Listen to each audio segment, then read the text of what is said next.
Esta señora que escribió este libro, que se llama Samela Lewis, ella, eh, ella llegó a Los Ángeles y entró a trabajar, digamos, como en el Museo de Arte de Los Ángeles por presión de las organizaciones culturales de las que hablamos. Ella fue muy importante porque ella sacó 2 volúmenes de historia del arte de los afroamericanos, que recogen aproximadamente 150 artistas. Además de eso hizo una revista, fundó un museo de arte afroamericano, o sea, es una persona que es primordial en la escena del arte, particularmente en Los Ángeles, pero en general para todos Estados Unidos. O sea, este libro y los libros que ella produjo y las revistas se usaban como libro de texto, pues porque es que no había investigación y no había nada, digamos, al respecto, entonces ella fue pionera en ese tema. Senga Nengudi. Senga Nengudi. Hay una cosa también muy importante que si ustedes notan y es los nombres africanos, o sea, el cambio de los nombres, que es una manera de autoafirmarse que fue muy común, así como Amiri Baraka,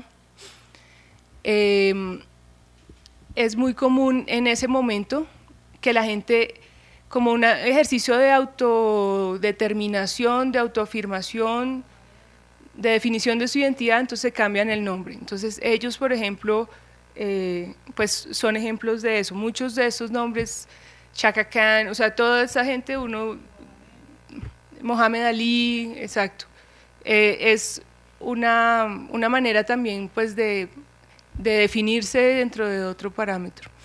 Entonces esta artista fue muy importante porque además fue de las más arriesgadas. Ella digamos que empezó a usar pantimedias, usaba este material pues elástico que además la remitía al cuerpo, pero digamos que el riesgo que tomaba es que eran obras escultóricas que se activaban con performance, entonces ella las estaba moviendo, las estaba activando y digamos al final quedaba como una construcción, pero ella las activaba a medida que las iba instalando. Ella venía de la danza, igual que, bueno, otra artista que no incluí, pero lo que pasó con ellos es que ellas entraron a estudiar danzas y como el canon de la danza no incluía el tipo de cuerpo que ellas tenían, entonces no pudieron continuar su carrera, o sea, ellas no pudieron ser bailarinas porque no les permitían bailar, porque eran mujeres con caderas, mujeres negras, entonces ellas por eso empiezan a explorar el performance. Es la misma artista. Senga Nengudi. Listo. Aquí se ve como un tipo de instalación de lo que ella hacía, trabajando también con tierras y con cosas encontradas igual que los demás, pero pues desde lo femenino. Y llegamos pues como al último ejemplo que traía, que es el LA Rebellion, la rebelión de Los Ángeles, que es un grupo de artistas, de realizadores, de directores de cine negros, que entraron a estudiar, si quieres, dale.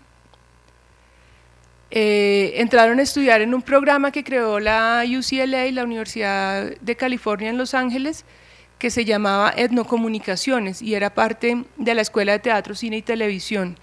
Entonces esta es, digamos, la primera promoción de realizadores que salieron de allí, todos supremamente importantes, todos, digamos, considerados como directores independientes, pues porque obviamente Hollywood pues no les da cabida, pero ahí hay gente tan importante, pues que, digamos, que de la que hemos tenido pues más conocimiento, como Larry Clark, Charles Burnett, Julie Dash, que fue la primera directora afroamericana en tener una película pues masivamente en cines en Estados Unidos, Haile Yerima, y bueno, digamos que todos ellos sin experimental, con la ventaja de estar en Los Ángeles, que pues es la ciudad donde está Hollywood, o sea, la meca del cine, y la posibilidad también a través de ese programa de producir cine de lo más barato, o sea, ellos trabajaban con actores naturales, con los vecinos, con los amigos,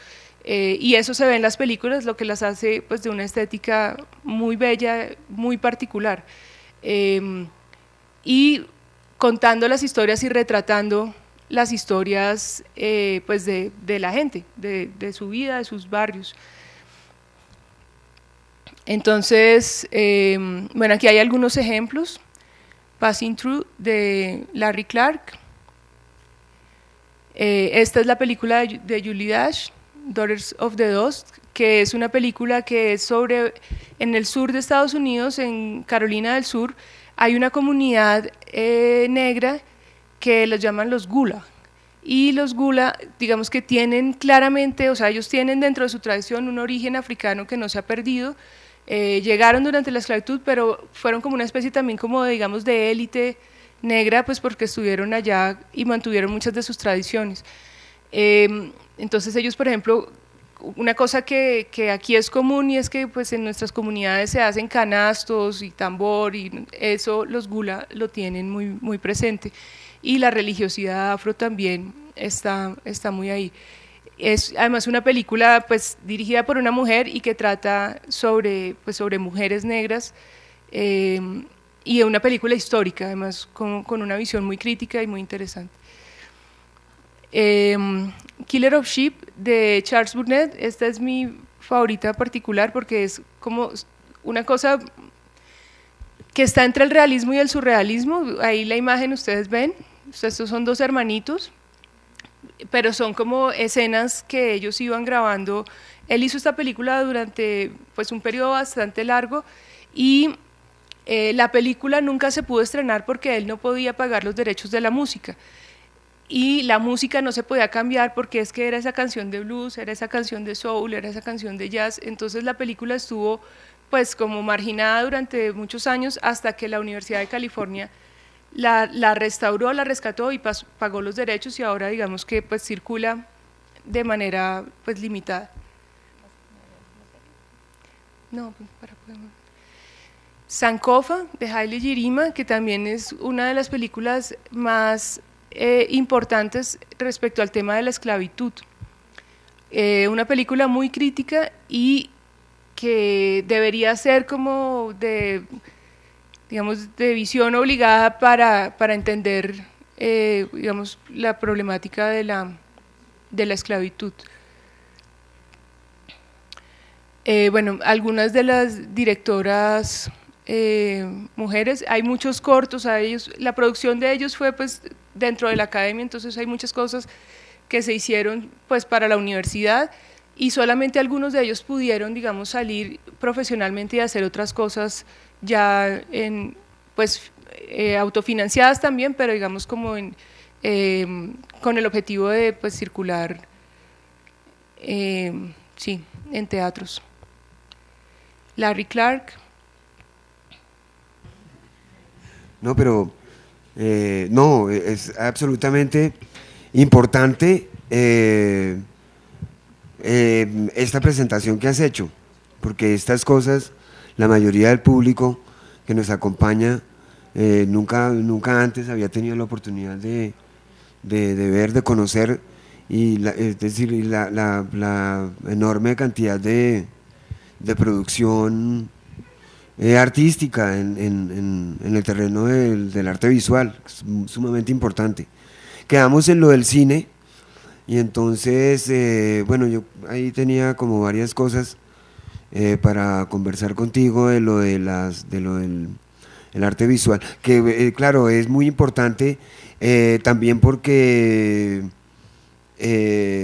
bueno, mucha de esta obra también se manifestó en el terreno pop, ¿no?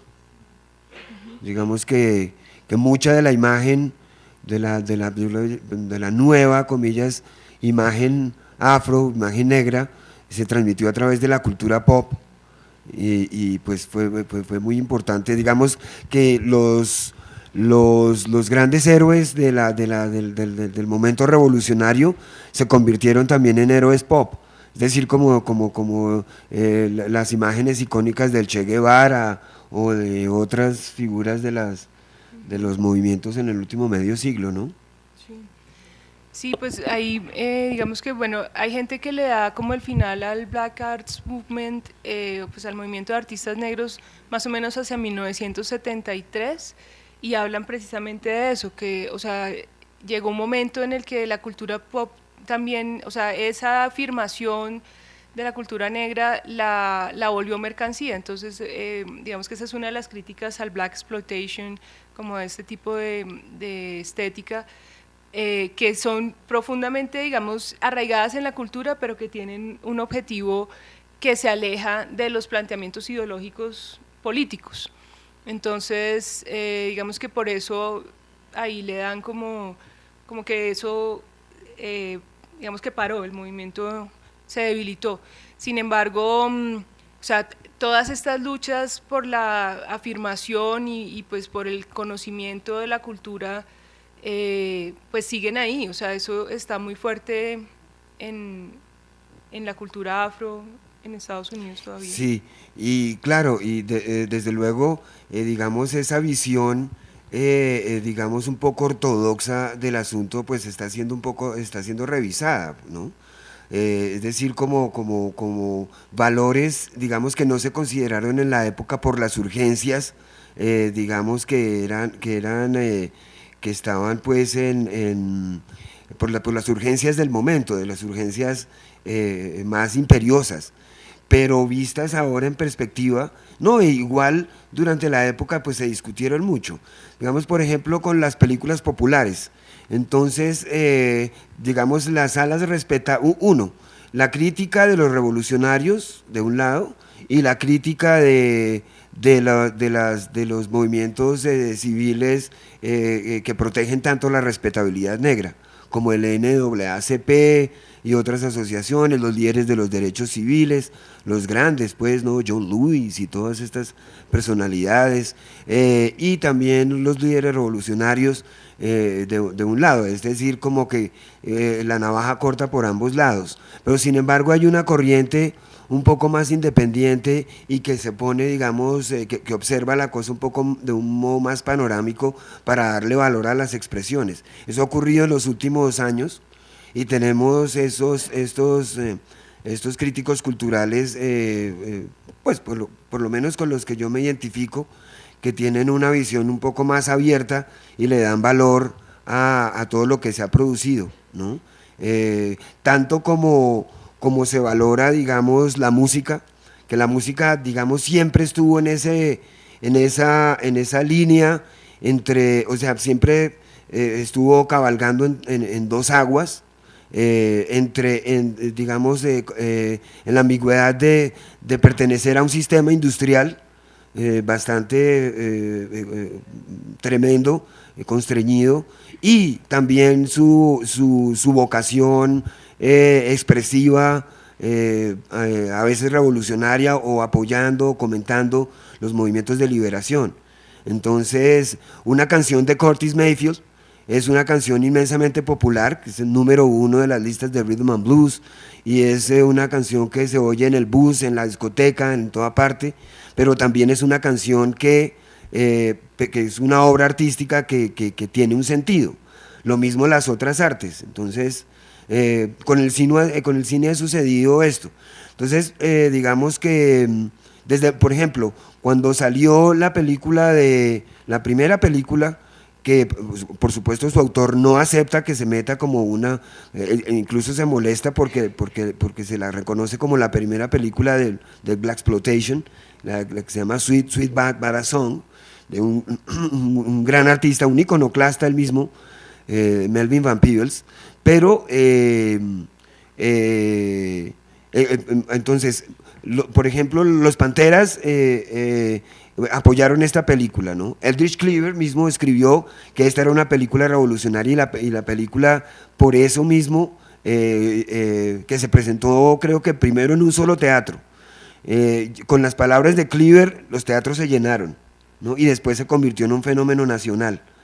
Y quedó pues una película que costó una cantidad, incluso que el dinero para esa película lo dio Bill Cosby.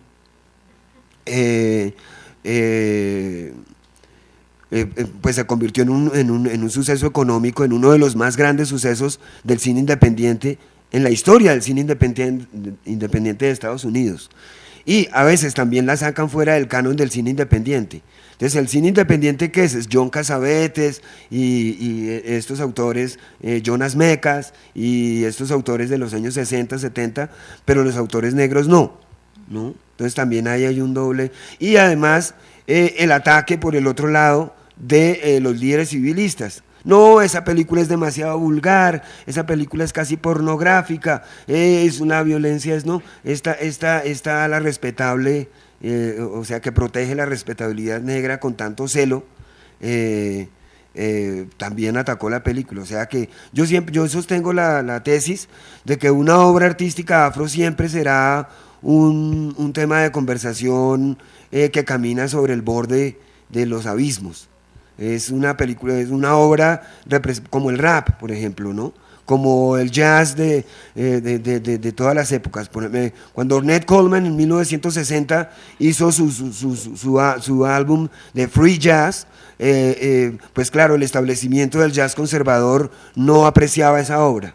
Cuando Miles Davis cambió de estilo, que lo hizo durante 5 veces y que él reconocía que había cambiado la música 5 veces, cada vez un sector lo perdía, ¿no? Y cuando ya finalmente hizo su revolución en 1969, 1970 y se convirtió a la electricidad y a la electrónica, entonces también intentaron sacarlo del canon, ¿no? Incluso todavía hoy se discute si Miles Davis hizo jazz o no, y pues a él, cosa que a él pues, le importa poco, porque pues él dice no, mi música realmente, y esta música no se llama jazz sino música social, ¿no? Pero, y siempre, digamos que Amiri Baraka mismo, fíjense, cuando Amiri Baraka murió hace un año,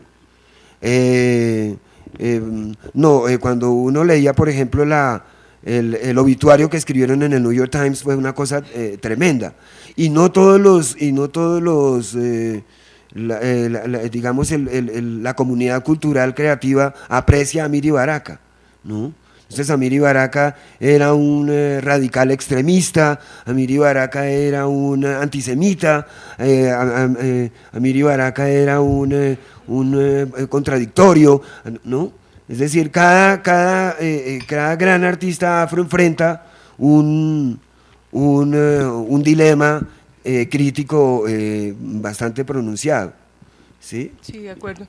Sí, digamos que en artes plásticas y como en las artes visuales ocurre algo similar, solo que, digamos, con la diferencia de que pues, la música circula por sí misma, circula por la radio, circula porque el consumidor accede a ella directamente, mientras que pues una pintura y bueno, otro tipo de arte todavía depende de unos circuitos que están pues dominados claramente por una mentalidad eurocéntrica que se define pues dentro del canon de la historia del arte occidental.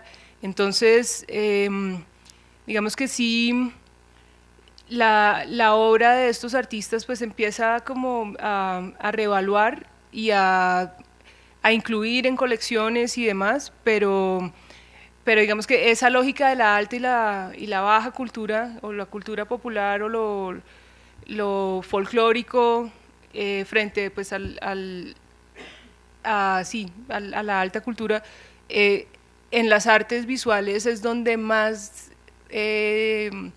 es más difícil, digamos, como romper esa lógica. Y bueno, un poco también retomando lo que hemos estado charlando con los amigos que han venido estos días, que es como lo que se espera dentro del movimiento respecto a los artistas, que es también como un poco lo que tú decías, como esta moralidad respecto a estas obras creativas que pueden ser consideradas inmorales por algunos o mal vistas dentro de lo que se debería rescatar de la cultura afro.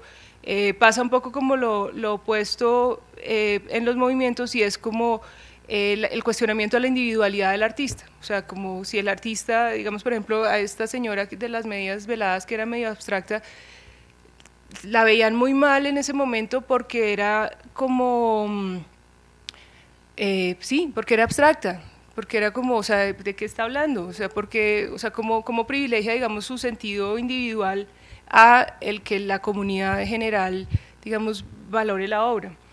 Y pues bueno, el profundo desconocimiento también de, pues como, de esta otra lógica de los materiales y de la imagen que, pues, que hace más difícil el acceso de, pues, de unos públicos a las obras.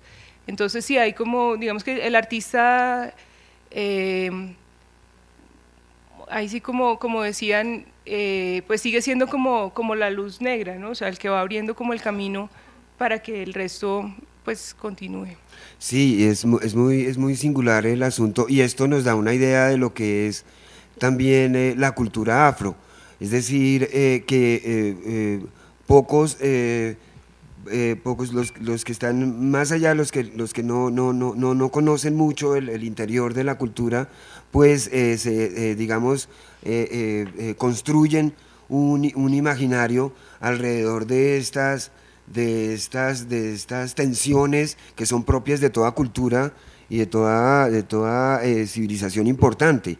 Es decir, que no hay una unanimidad, hay distintas tendencias que se mueven y juegan dentro de unos escenarios específicos y determinados, y que hay unas fuerzas que dialogan y se confrontan entre sí constantemente. Por ejemplo, ahora tenemos ejemplos como el ejemplo que he puesto sobre el rap, que no todo el mundo está de acuerdo con esa forma de expresión, y es decir, no a todo afro le gusta el hip hop, ¿no?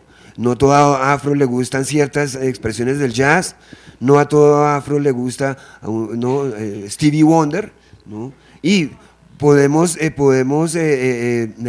decir, por ejemplo, tenemos un ejemplo ahorita perfecto dentro de esas dinámicas dialécticas y de diálogos constantes y enfrentados, a veces como por ejemplo Spike Lee.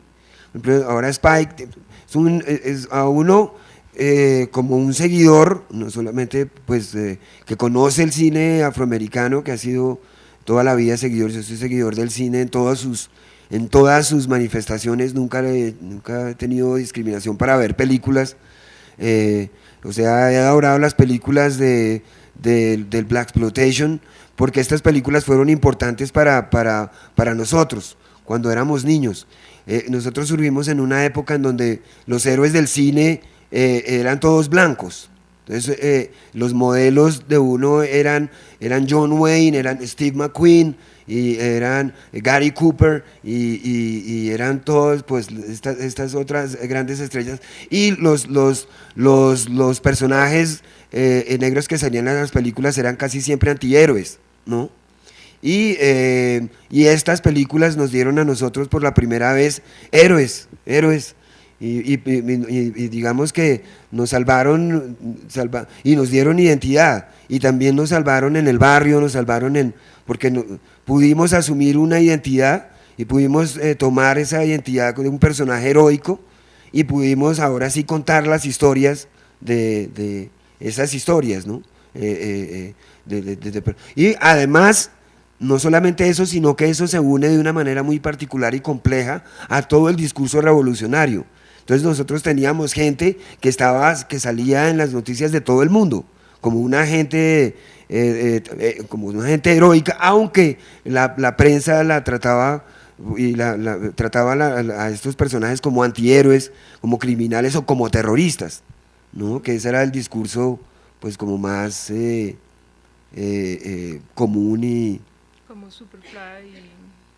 Sí, exacto. Tanto los héroes de la realidad como Huey Newton, como Bobby Seale, como todos ellos, como Angela Davis, como tal. Sí, yo no sé, cuando Angela Davis, claro, hubo un gran movimiento mundial para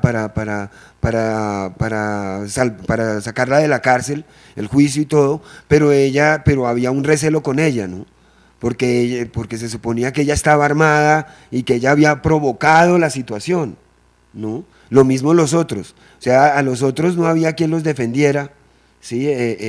Porque pues eran apresados, procesados y encarcelados. Yo me acuerdo, yo trabajé durante un buen tiempo de mi carrera como escritor del magazine dominical del Espectador. Una vez estaba haciendo una investigación para una serie que estaba escribiendo y me puse a investigar y de pronto vi que ahí donde me estimaban tanto mi trabajo y me daban tanto espacio para trabajar y donde por primera vez pude poner esos temas digamos en el periodismo cultural colombiano desde una perspectiva propia, me da cuenta que los directores habían tildado a los Panthers como terroristas. Yo no podía creerlo, ¿no? Sí, es como una realidad paralela. Es una cosa loquísima que, pues, si uno se acerca como a los, digamos, a esta tradición, a esta cultura, pues empieza a quitarse un poco de telarañas pues, de los medios masivos y de la desinformación total que, pues, a la que nos tienen sometidos, sobre todo nosotros, pues, que no, digamos, accedemos fácilmente ni a digamos, como circuito cultural, ni tampoco a África o como a otras cosas. O sea, siempre nos llegan mediadas por unas mentalidades de racismo estructural fuertísimas. Sí, en estos días, pues bueno, ya llevo tiempo como intentando liderar campañas o iniciar campañas por mi propia iniciativa con respecto a estos temas, y por ejemplo una es la del cine. Entonces yo me pregunto y pregunto públicamente por qué el cine afro no se presenta en las pantallas del país.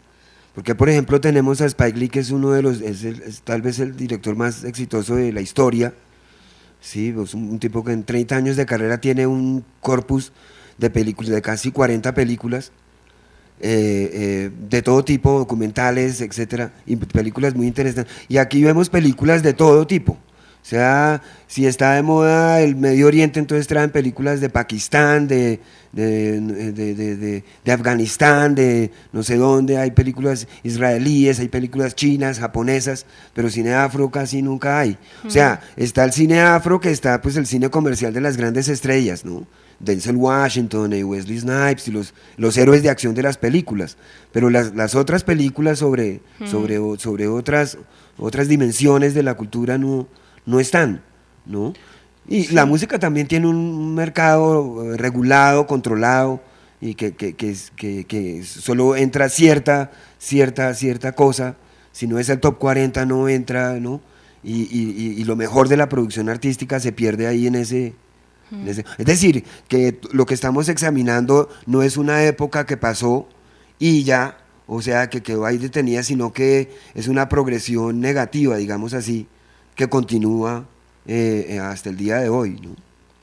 Sí, pues a mí me pasó, yo tal vez ya te lo había contado, pero bueno, con esta película colombiana que se llama El Arriero, que protagoniza Julián Díaz, nuestro amigo Julián. Yo fui a verla, pues muy contenta, ahí como, qué chévere, o sea, él es el héroe de la película, o sea, él es el protagonista, y entonces nada, pues había como público allí, y entonces él tiene estas dos chicas en la película, yo no sé si se la han visto. Él tiene, o sea, él es como el arriero es porque él lleva las mulas, las que llevan la droga a España, y entonces él, pues bueno, tiene como unas relaciones ahí con dos mujeres, una con una se casa y la otra es como una mula que es como su amante, y entonces en un momento, pues Julián es un hombre negro que tiene pues unos rasgos muy claramente negros. Una de las mujeres lo besaba en una escena y el teatro entero hacía como, uy, o sea, una cosa violentísima, es una cosa impresionante, pues como la manera en que opera el racismo pues, en nuestro país y como en este tipo de productos. Entonces, como que yo ahí me quedé como sorprendida, empecé como a observar la actitud de la gente, había una pareja al lado mío, y estaba como la chica y el chico estaba ya el novio. Y entonces, cada que Julián, pues el actor en la película, besaba a una de estas mujeres, hacían todo tipo de comentarios pues de asco, de reprobación, Y entonces, digamos que bueno, la cosa se puso muy violenta hasta que yo reaccioné, pero finalmente lo que me daba cuenta es que el hombre negro, en este caso, que era el héroe de la película, no es el héroe para una comunidad que es racista, o sea, jamás hay empatía, no se pueden identificar con esa persona y por lo tanto rechazaban al personaje. Entonces, lo traigo a colación un poco para explicar por qué no se consume esta otra cultura, porque es que se desconoce y se rechaza. Sí, yo tengo un amigo que es un alto ejecutivo de la industria de la distribución de cine y he conversado con él durante mucho tiempo, hemos sido muy buenos amigos yo siempre le preguntaba, oye, ¿y por qué no compras películas? Porque él ha sido el encargado de la compra de las películas, ¿por qué no compras las películas afro? Y no, pues sinceramente, Ángel, es que los negros no venden en el cine, entonces no puedo comprar esas películas. A mí me encantan las películas, yo soy cinéfilo, me decía él, y me encantan los artistas negros y soy aficionado a la cultura, pero pues no puedo comprar esas películas porque no las puedo vender, ¿no? Entonces, pues ahí se plantea bien, y digamos que ha sido también, digamos con el reciente, por ejemplo, tuvimos en este mes que pasó la controversia del Oscar So White, que el hashtag tan popular que se instaló el año pasado debido a la falta de diversidad étnica y racial en las premiaciones y en los reconocimientos a los artistas. Entonces todavía son luchas que están vivas, que están... la buena noticia de eso es que allá, debido a todos estos movimientos, hay una agencia social y hay una agencia política que permite poner los temas sobre la mesa, permite armar discusiones y conversaciones públicas ricas, interesantes y cuestionantes, y se pueden, digamos, modificar actitudes incluso por vía de la reprobación moral, ¿no? Claro. Es muy interesante. Entonces ahora en Hollywood, donde paradójicamente pues la presidenta de la academia es afro, pues modificaron las películas para que haya una mayor consideración de otros artistas, es decir, los votantes van a ser más diversos y va a haber una serie de normas, pero si la gente no habla y no hace uso de todo este acervo histórico, es decir, de darse cuenta, por eso hemos titulado nuestro ciclo de conferencias Imagen, Sonido, Palabra y Poder, es decir, que esto no ha pasado en vano, sino que constituyen una maleta de experiencia histórica que es perfectamente utilizable, que es funcional para la historia contemporánea, para lo que nos toca vivir hoy. Entonces, si no hubiera esta maleta de experiencia, cosas como esa no se podrían dar, o sea, la situación persistiría. Y las gentes que no conocen, un poco frívolos, dicen, ay, pero ¿por qué se quejan? Pero no tienen ni idea de lo que la representación cultural implica, ¿no? Y no tienen ni idea de lo que, bueno, carambas, es que el mundo es anchísimo y es diverso, ¿no? Es rico. Y lo que hace el mundo es justamente la riqueza de la diferencia. Entonces hay pero esa actitud se puede cuestionar, y justo lo que valoramos y por lo que hemos traído aquí, hemos llegado aquí, es esta maleta de experiencia de las artes como un argumento político, social y cultural de suma importancia.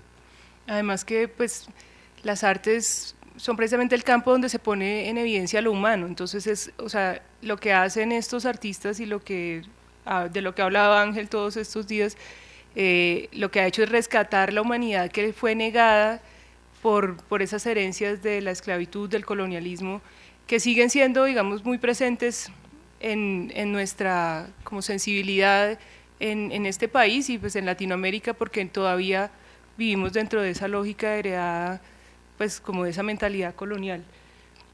Yo creería que deberíamos abrir el... Sí, entonces bueno, quedamos para... Preguntas, comentarios. Liliana, yo quería preguntarte si conoces algún o sea, si existió algún movimiento que tú conozcas establecido sobre el surgimiento del graffiti, pues esto que surgió paralelo al hip hop y al breakdance, y estas expresiones urbanas populares. La verdad, soy honesta, soy muy poco conocedora de ese aspecto. Obviamente sí, pues sé que lo hubo y que lo hubo también en diferentes ciudades, pero sí, o sea, ese es un tema que yo personalmente no he investigado. Pero sí, sí, sí, que por supuesto. El movimiento del graffiti sí, absolutamente es sumamente importante. Y claro, y se vincula digamos, con las más novedosas emergencias culturales, ¿no? Como la cultura hip hop, que es uno de sus elementos principales. Y se ha hecho muy buen trabajo. Bueno, a partir de de esas expresiones surgieron artistas contemporáneos como Basquiat, ¿sí? Como Fab Five Freddy. Bueno, una playa de artistas contemporáneos muy importantes, ¿no? A partir de ahí y eso va en línea directa con todo lo que hemos, con todo este acervo que hemos compartido, analizado y conversado. Y que tiene que ver con sí, rescatar también, digamos, el espacio público, lo que llaman reclamar las calles, o sea, como en Chicago pasó una cosa y pasa todavía una cosa muy loca y es que como Chicago pues digamos la meca de la arquitectura, o sea, la ciudad se quemó a finales del siglo XIX y la tuvieron que reconstruir, entonces por eso muchos edificios emblemáticos de la historia de la arquitectura están ahí.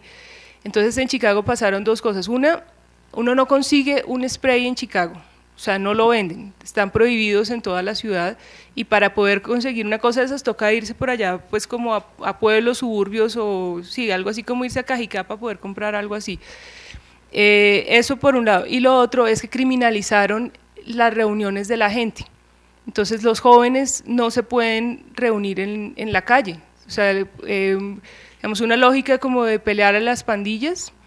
Pero entonces es como, o sea, los jóvenes adolescentes, eso que uno se parcha con los amigos por ahí, eso no es posible en Chicago. O sea, inmediatamente puede llegar la policía y se los lleva a todos. Entonces, digamos que hay muchos movimientos y mucha gente actualmente todavía peleando esa lógica opresiva, pues que buscaba precisamente prevenir expresiones como el graffiti. Sí, y en Nueva York, que es digamos, la cuna, ¿no? Digamos, había dos polos de surgimiento, en Nueva York y Los Ángeles, pero Nueva York es el más representativo. Pues en Nueva York todavía es ilegal, o sea, ya ha habido una guerra legal de todos estos años, o sea, ya más de 40 años, desde los primeros expresiones del graffiti, las firmas y todo eso que empezaron a aparecer, y es ilegal, la práctica es ilegal.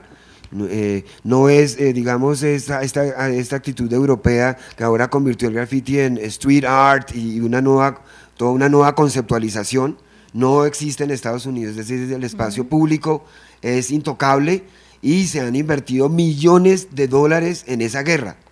Sí, y además también, no, todo en una pelota, pues, en una conjunción de cosas, porque eso también se confunde con la criminalización de los jóvenes, de los barrios proletarios, de los jóvenes de las minorías, etcétera, ¿no? De limitación de sus espacios, etcétera. Y claro, unas respuestas populares bastante ricas también, ¿no?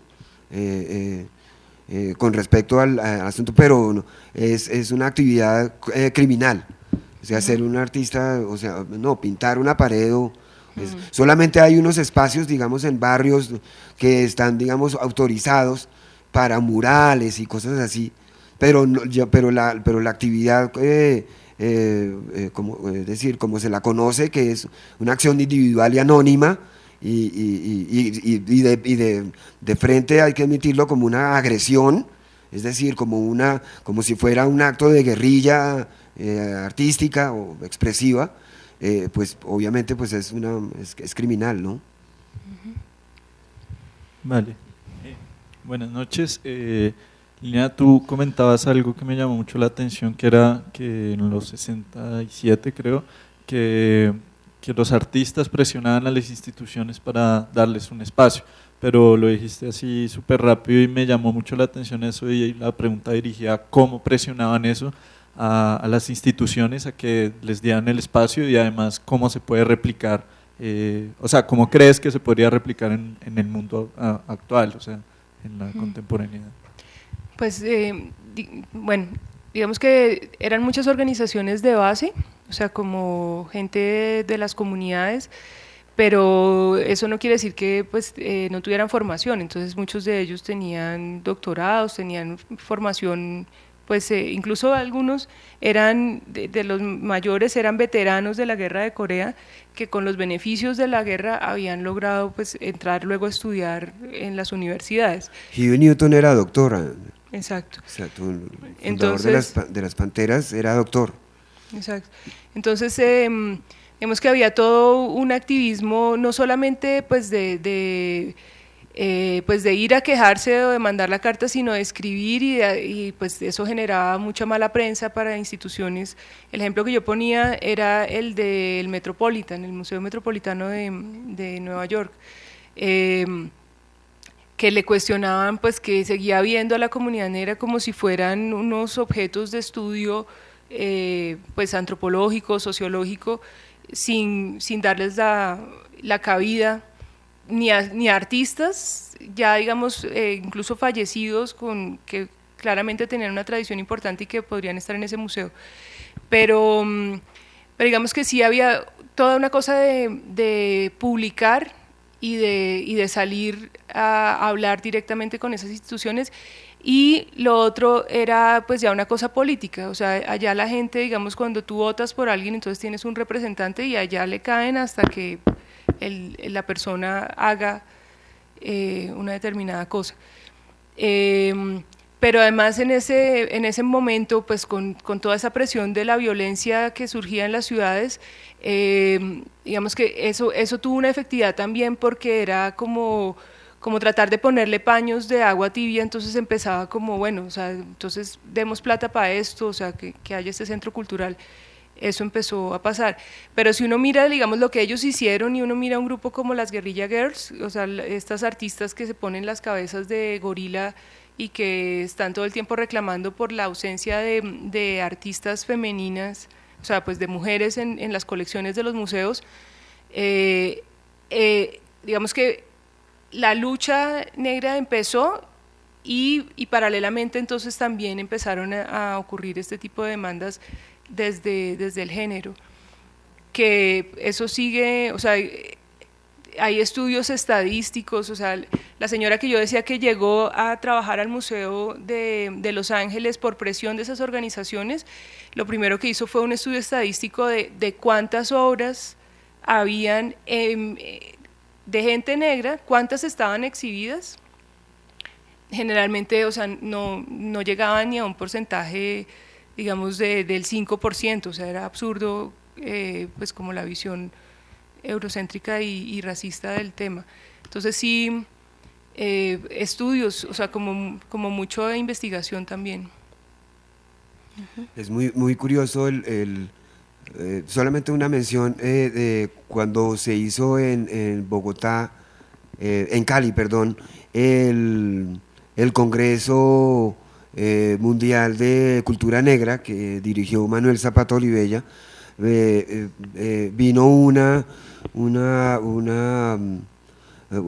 estudiosa afro-norteamericana, una de las tantas luminarias que fueron invitadas al Congreso, y ella justo, si uno lee los documentos, digamos, de las memorias, que son bien lindas, ella una de los énfasis que hizo en su exposición fue la creación de museos. Eso fue en 1977. Como un argumento importante de desarrollo cultural que era vital fijar, ¿no? Y le recomendó a las culturas, a las sociedades afro-latinoamericanas y otras sociedades, que eso como acción cultural tenía un gran peso, ¿no? Sí, pues precisamente En Medellín nosotros estamos trabajando en ese sentido con unas organizaciones de Medellín, que por cierto ahí está Carlos Santos, que es de Carabantú, y la Red de Mujeres Afrocolombianas. Bueno, yo hice un proyecto sobre la expedición botánica y los esclavizados que tuvo la expedición botánica, y revisábamos la colección del museo, también como mirando qué tenía la colección del Museo de Antioquia, pues que representara a la gente negra. Lo único que encontramos, como el museo empezó como esos gabinetes de curiosidades del siglo XIX, lo único que encontramos fue un contrato de compraventa de un esclavizado. O sea, alguna familia antioqueña donó unos documentos y entre ellos había eso, un contrato de compraventa. Es el único, digamos, artefacto en el museo, que ahora es un museo de arte, es el único artefacto en el museo que habla de la gente negra directamente. Lo que sí, hay un montón de documentos que hablan sobre el racismo en esa región y en el país. Entonces, o sea, digamos que el proyecto pues lo que hacía era revisar eso, pero no hay que irse muy lejos. O sea, uno va al Museo Nacional y entonces está ¿cómo se llama? El molde mortuorio de Candelario Beso. O sea, hay muy poquitas cosas, aunque el museo está haciendo esfuerzos y pues eso es reciente, pero y de los indígenas también. Entonces, si no es precolombino, no hay. O sea, no hay nada que digamos hable de las comunidades y de la diversidad viva, contemporánea de las comunidades indígenas. No hay nada. Lo mismo, o sea, yo no he encontrado, yo me la paso pues mirando esas cosas, pero no he encontrado un solo museo en Colombia donde uno encuentre, digamos, artefactos de la esclavitud. O sea, digamos, uno en otros museos, porque hay que hacer como conciencia de eso y revisarlo. Así que, o sea, que uno encuentre los cepos, nada. O sea, en Colombia eso nunca pasó. Como ir a Cartagena y pues no hay tampoco referencia del mercado de esclavos. O sea, todo ese tipo de cosas hablan mucho de cómo opera la cultura, y eso en el nivel, digamos, básico también de la gestión cultural. Entonces, lo que se privilegia, para donde se va la plata, es para, pues bueno, por un lado para lo que da réditos políticos como los festivales y todas esas cosas al parque y demás, pero de resto lo que la gente quisiera no tiene cabida fácilmente, pero pues ese es el trabajo que hacen muchas organizaciones y mucha gente también. Gracias, buenas noches. Aparte de la figura de tía Jemima, del puño, digamos, todos estos íconos que se usaron muy claramente como especie de propaganda de ese Black Power, ¿qué otros elementos presentes, no solamente en el cine como ya se ha mencionado, sino también ellos alcanzaron, digamos, en algún punto a circuitos locales de televisión o de la radio? ¿Cómo fue, digamos, también como más ese movimiento propagandista alrededor de esta parte del Black Power? Sí, perdón, y el cartel, obviamente.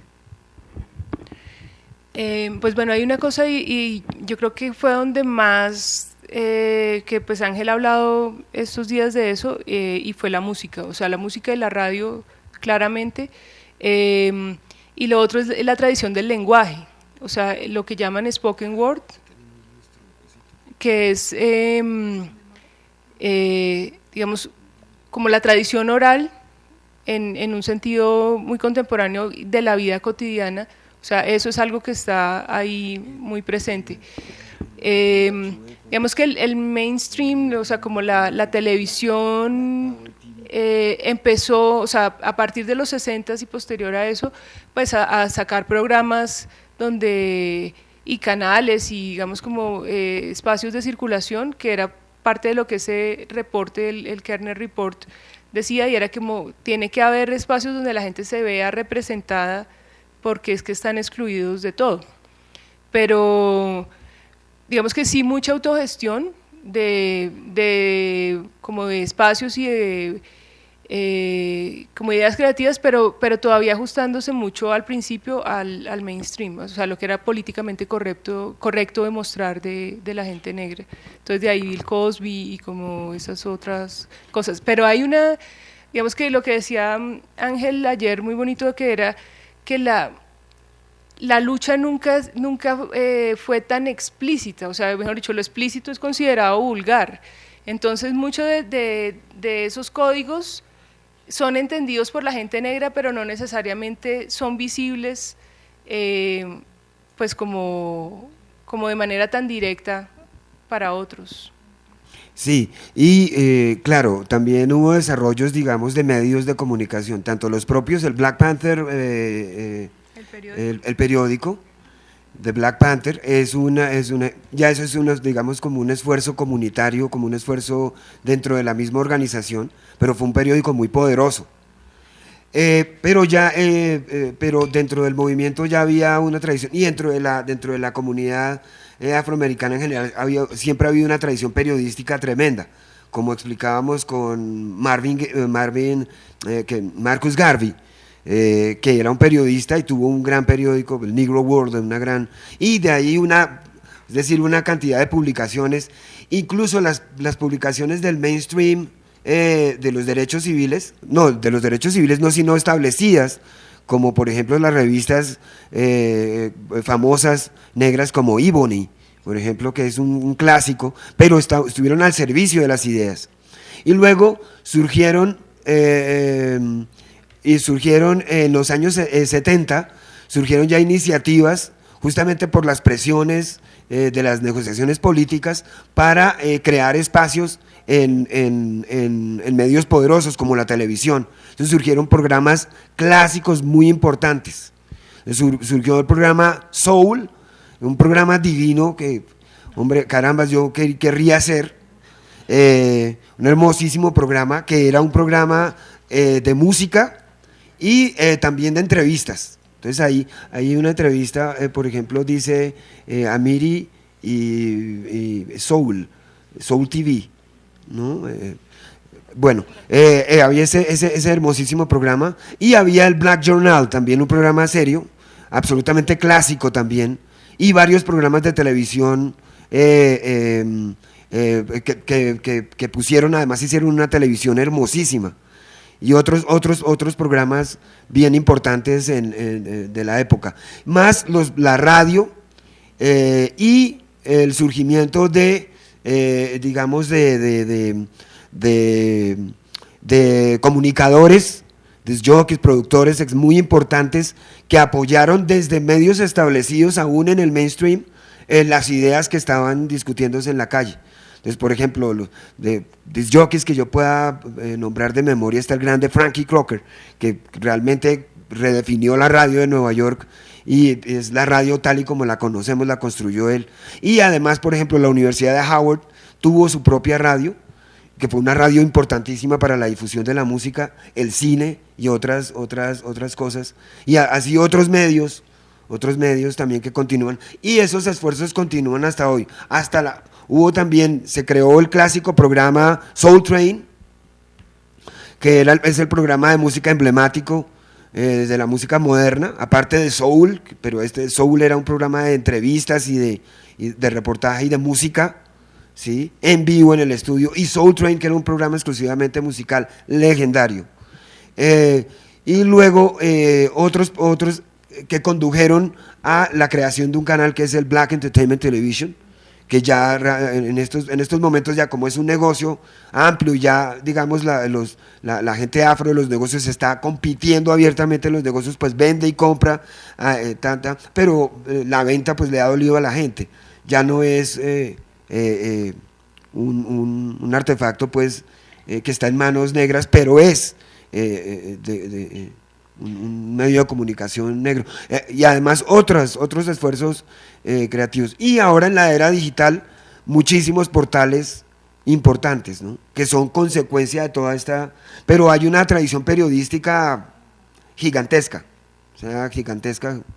Sí, lo otro que también pasó en el periodo de los Black Panthers fue colaboraciones, digamos, con la televisión sueca, que ellos, o sea, pues como los medios estaban tan cooptados en Estados Unidos, entonces para contar realmente la lucha era generalmente canales europeos los que llegaban a cubrir, particularmente los suecos. En este grupo de la gente de Los Ángeles, hubo experiencias de televisión, yo lamentablemente pues no las he visto, pero sí están reseñadas mucho porque usaban algo así como las radios universitarias, los canales universitarios, entonces hacían también ese tipo de cosas.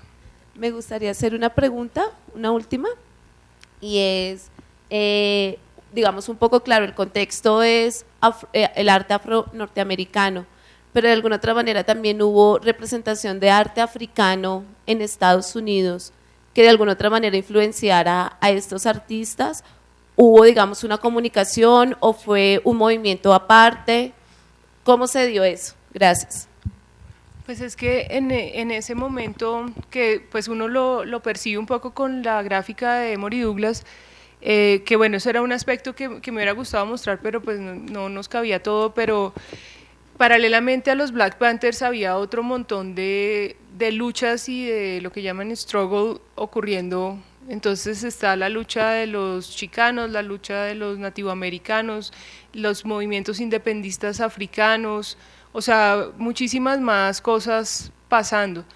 Emory mismo pues nos contaba, nosotros tuvimos la oportunidad de estar en un taller y bueno, yo tuve la oportunidad como de charlar con él, que pues es obviamente algo que también es muy conocido y es que ellos viajaban un montón, o sea, ellos viajaban y luchaban y o sea, se apoyaban estas luchas en muchos lugares. Entonces digamos que ese contacto con África en ese momento era muy fuerte, porque estaba Sudáfrica, o sea, todas las luchas independentistas estaban permeando y alimentando el movimiento en Estados Unidos, o sea, en gran parte fueron las luchas independentistas también las que motivaron esta idea de, pues, de nacionalismo negro, pues porque se veían los resultados, o sea, esa gente estaba siendo independiente en África, ¿por qué la gente en Estados Unidos tenía que vivir oprimida?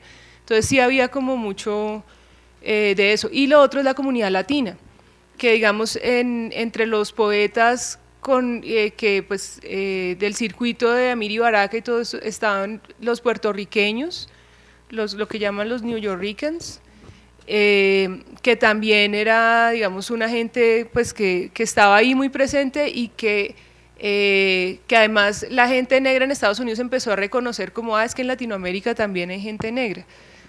Entonces eso estaba ahí muy, muy presente. Sí, pero también había una cosa que yo creo que también en cierto sentido yo siento que pasa en nuestro contexto y es como una recreación de África, ¿no? O sea, como África nos llega pues como mediada, entonces también hay como una cosa de uno mismo crearse que es África, entonces de ahí que muchas de estas personas empezaran, digamos, a practicar santería, o sea, como acercarse a expresiones culturales que para ellos eran negadas. El tema del tambor, por ejemplo, que a los afroamericanos durante la esclavitud les prohibieron el tambor, o sea, por eso ellos, sus músicas, digamos que no lo tienen ahí como las nuestras. Pero en ese momento, obviamente guardando las proporciones, pero sí no hay una cosa como... en ese momento mucha gente entonces empezó a acercarse como a ese tipo de danza. Sí, y el movimiento implicó una conexión panafricana, o sea, panafricana. Además porque en Estados Unidos siempre ha habido una tradición de estudio sobre África, siempre. Por eso Marcus Garvey, o sea, los grandes líderes africanos estudiaron en Estados Unidos, en Nkrumah y todos ellos. Y todavía sigue siendo así. O sea, desde todos, o una vez estudian en alguna parte en Francia o en Inglaterra, van a trabajar a Estados Unidos, como Chinua Achebe, como Ngozi Adichie, que estudió en Estados Unidos, y otros, y muchos profesores africanos importantes trabajan en Estados Unidos, y en Estados Unidos, dentro de la comunidad afro, hay una tradición grandísima de estudios africanos, pero grandísima. Incluso tenemos ahí justamente una de las ramas interesantes digamos, de ideología afro, que es el afrocentrismo. se basa en el estudio de África, ¿no? Están los grandes estudiosos como Iván Sertima, el profesor Ben, que murió hace poquito, está el profe John Henry Clark, está el profesor que nos visitó el año pasado, que muchos nos vimos, el emérito, el profesor Rashidi, y bueno, hay una playa de estudiosos. Por ejemplo, Harlem tiene las más bellas, uno camina ir a Harlem es una belleza. Lástima que ahora la gentrificación está acabando, pero ir y caminar por Harlem Harlem es nuestra capital en Occidente. Eso es una cosa, las pequeñas tiendas, ¿sí? Los kioscos que están llenos de información, de literatura, de África, de historia, de geografía, de objetos artísticos. No, es una cosa linda. O sea, no, y había esa conexión tremenda. Muchos de los líderes que se exiliaron desde Du Bois se fue a África, finalmente ya decepcionado y exiliado prácticamente. Maya Angelou se fue a trabajar en Ghana y en otros países. Nina Simone pasó un tiempo ahí. Los Panthers exiliados se fueron a Argelia y a otros países. Bueno, hay una tradición tremenda y hay un diálogo. Si el privilegio le sirve a algo a los afro-norteamericanos de pertenecer a esa potencia mundial, es que pueden darse esos lujos, ¿no? Lujos que aquí por nosotros pues no podemos mucho. O sea, los museos, o sea, pues quienes tienen las colecciones de arte africano más grandes, el Museo Metropolitano, el Instituto de Arte de Chicago, o sea, todos esos museos, o sea, tienen lo que África no pudo conservar, o sea, lo que le robaron. Entonces las colecciones de arte africano en esos museos son impresionantes y por eso también tanta investigación sobre África. Bueno, muchísimas gracias, muchísimas gracias.